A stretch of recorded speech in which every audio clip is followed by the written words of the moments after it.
Cerita ini ditulis oleh Ibu Surati dan diterbitkan oleh Armada Buana Prima. Beginilah kisahnya. Konon, di sebuah kampung di daerah pesisir Toli-Toli hiduplah seorang Buddha bernama Intobu. Ia tinggal di sebuah gubuk bersama seorang putranya yang bernama Impala. Mereka hidup sangat miskin.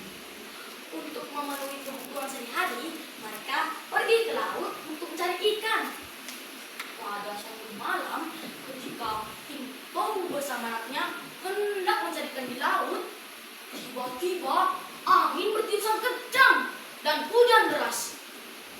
Meskipun begitu, mereka tetap memutuskan untuk pergi melaut. Dalam perjalanan menuju ke laut, Intobu menasihati Impala.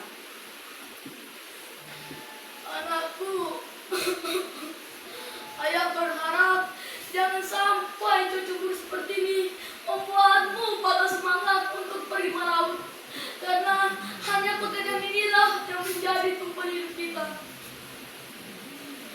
Baik ayah, saya mengerti. Sesampai di pantai, mereka sudah menaiki sampan yang ditambatkan di tepi pantai. Dengan sekuat tenaga, mereka mendahului sampan menyusuri pantai. Mereka tidak berani sampai ke tengah laut karena cuaca sangat buruk. Mereka hanya memancing ikan di sekitar pantai. Begitulah pekerjaan mereka setiap hari yang sudah bertahun-tahun dijalani. Rupanya pekerjaan itu membuat Impala menjadi jenuh. Ia ingin pergi merantau ke negeri lain untuk mengubah nasib. Sejak itu ia selalu murung dan merenung. Hei Impala, kenapa wajahmu murung seperti itu? Apa yang sedang kamu pikirkan? Tidak apa-apa ayah. Carana, tidak usah kamu pernah mati. Akhirnya Impala berterus terang kepada ayahnya. Maafkan saya ayah, sebenarnya saya sudah jenuh menjadi nelayan. Walaupun setiap hari kita pergi ke laut, tapi hasil yang kita peroleh hanya cukup untuk dimakan. Jika ayah menginginkan Impala ingin pergi merantau ke negeri lain untuk mengubah nasib kita, itu terkejut mendengar permintaan anak sematawayang itu. Hah? Bagaimana dengan nasib ayah Medina? Umur ayah sudah semakin tua. Jika kamu pergi, tidak ada lagi yang membantu ayah untuk menaiki sampan. Saya mengerti ayah, tapi saya sekarang sudah dewasa. Sudah saatnya saya membahagiakan ayah. Mendengar penjelasan anaknya itu, Intobu terdiam sejenak. Baiklah nak, meskipun dengan berat hati ayah menginginkanmu untuk pergi merantau, tetapi kamu jangan lupakan ayah dan cepatlah kembali. Ayah khawatir tidak akan bertemu lagi, apalagi umur ayah sudah semakin tua. Baik ayah, saya akan selalu mengingat pesan ayah. Setelah mendapat izin dari ayahnya, Impala pun bergegas ke pelabuhan untuk melihat apakah ada perahu baga yang sedang berlabuh. Ketika sampai di pelabuhan, tampaklah sebuah perahu baga yang sedang menunggu kaum muatan. Perahu itulah yang rencananya akan ditumpangi Impala pergi merantau. Hari keberangkatan tiba, Impala pun bergegas ke pelabuhan bersama ayahnya pada pagi hari.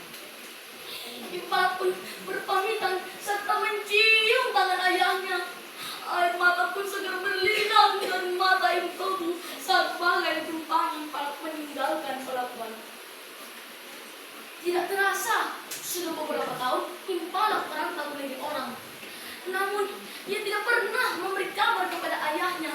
Hal itulah yang membuat ayahnya selalu gelisah menanti kedatangannya. Pada satu hari, ketika ayah Impala pergi mencari ikan di sekitar pelabuhan menggunakan sampan, tiba-tiba dari kejauhan ia melihat sebuah perahu baga hendak berlabuh di pelabuhan. Kenapa dan kuku berdebar-debar seperti ini? Jangan-jangan anakku ada di perahu baga itu. Semakin lama perabang itu semakin dekat dan semakin tampak jelas. Ketika perabang itu melintas tidak jauh dari tempat yang memancing ikan, tiba-tiba ia melihat seorang pemula gagah bersama seorang wanita cantik berdiri di dalam perahu gagah. Keduanya adalah Impala dan istrinya. Ternyata selama di perantauan, Impala berhasil menjadi orang kaya dan beristri wanita cantik.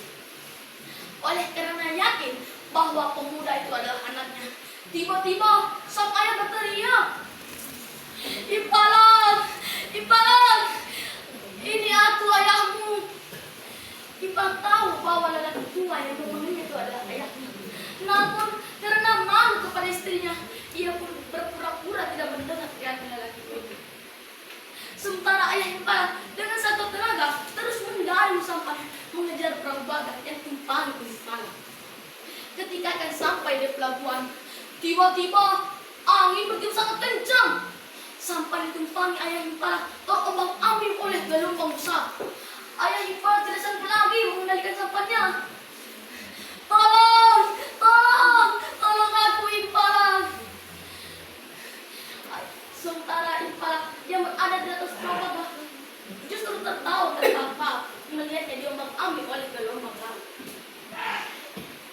Walaupun ayah Impala berkali-kali berteriak minta tolong, Impala tetap tidak mempedulikannya.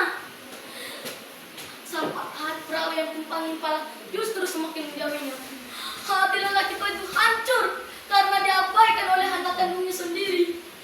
Ia sudah tidak tahan lagi melihat perilaku anaknya itu. Dia sudah tidak menaruh belas kasihan lagi kepadanya.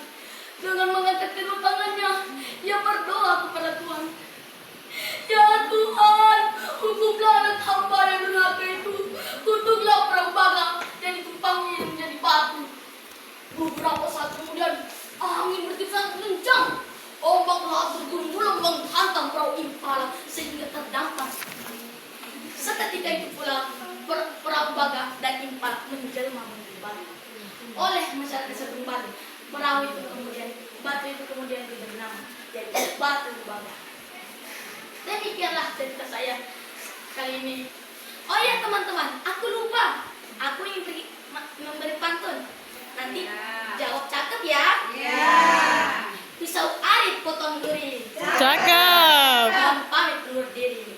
Nah. Assalamualaikum warahmatullahi wabarakatuh. Waalaikumsalam warahmatullahi wabarakatuh.